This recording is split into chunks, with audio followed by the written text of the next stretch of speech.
ആരോഗ്യ മേഖലയുടെ സംരക്ഷണത്തിന് ഫാർമസിസ്റ്റ് മേഖല വിപുലപ്പെടുത്തണമെന്ന് ജില്ലാ panchayat vice president L Saritha. കേരളത്തിൽ മരുന്നുൽപാദനം ശക്തിപ്പെടുത്തേണ്ടതുണ്ടെന്നും എൽ സരിത പറഞ്ഞു. കേരള ഗവൺമെന്റ് ഫാർമസിസ്റ്റ് അസോസിയേഷൻ 69ാമത് സംസ്ഥാന സമ്മേളനം സരിത ഉദ്ഘാടനം ചെയ്തു.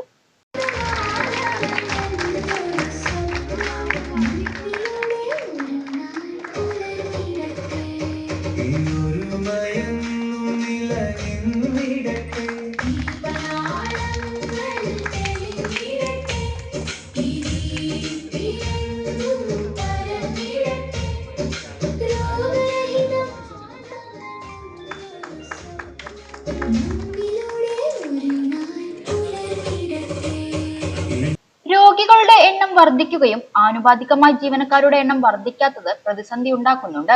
ആവശ്യത്തിന് ജീവനക്കാരില്ലാത്തത് ഡോക്ടർ കുറിച്ചു കൊടുക്കുന്ന മരുന്നുകൾ നൽകാൻ തന്നെ പ്രയാസമുണ്ടാക്കുന്നുണ്ട്. ഇതിനിടയിലാണ് കേരള സർക്കാരുകളുടെ ആരോഗ്യ പദ്ധതികൾ കൂടി നടപ്പിലാക്കേണ്ടത്. ജോലിഭാരം വർദ്ധിക്കുന്നതിനനുസൃതമായി ജീവനക്കാരെ നിയമിക്കുകയും ഒഴിവുകൾ നികത്തുകയും വേണമെന്ന് KGPA ഉയർത്തുന്ന ആവശ്യങ്ങൾ ന്യായമാണെന്നും സരിത പറഞ്ഞു.